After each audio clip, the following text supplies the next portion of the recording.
Along Wisconsin's northern coast, rivers draining the land flow into the cold, blue waters of the freshwater sea, Lake Superior. Their waters mix and mingle in shallow coastal wetlands called freshwater estuaries.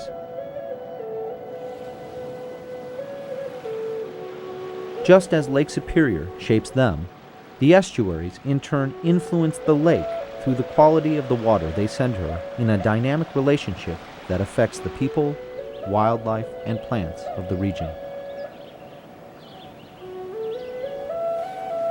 Like a string of pearls, freshwater estuaries grace Lake Superior's sweeping shoreline. Each estuary is a unique treasure, a pearl, connected by the waters of Lake Superior, and each tells a story best shared by the people who cherish them.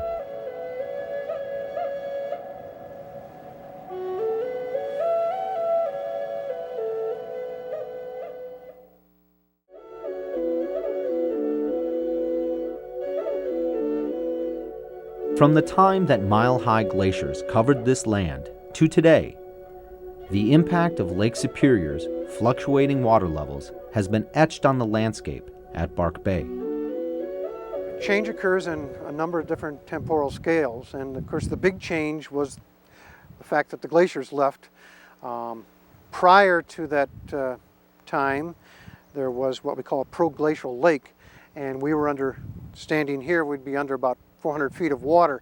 The glaciers left and the outlet changed and the waters receded, and it left a system somewhat like today. Water levels at Bark Bay were once 10 to 15 feet higher than they are now. Old barrier beach ridges mark the former points where Lake Superior lapped up on the land.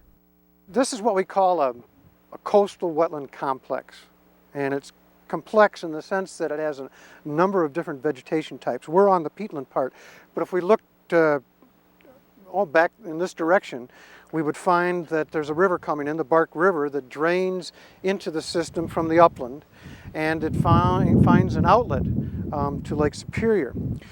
So when the water levels in Lake Superior change, generally that water backs up. And so some people call these barrier beach coastal wetlands, some people call them freshwater estuaries, and I like the name Freshwater.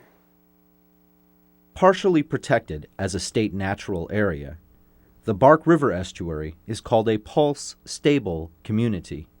The natural cycle of Lake Superior water levels rising and falling creates a pulse. The vegetation may advance or retreat based on water levels, but the system remains a wetland. All systems change. Change is inevitable, right?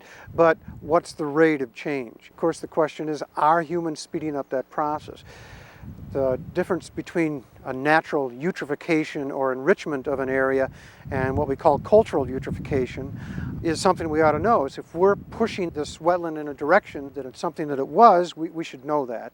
What we really need here is an ongoing monitoring effort.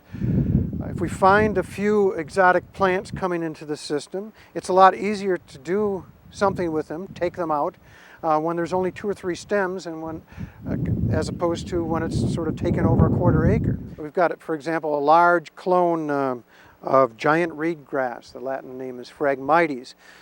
People assume that it probably only got here about 100 years ago. Is it taking over this wetland? First of all, what's the rate of its advance? Second of all, are we affecting that advance? So that poses the question, how much use is possible in a system like this? And if we have systems where we like to get people out here and to understand the system, be educated about the processes, and just enjoy the out of doors. That's part of the reason we'd like to protect these areas for the long term.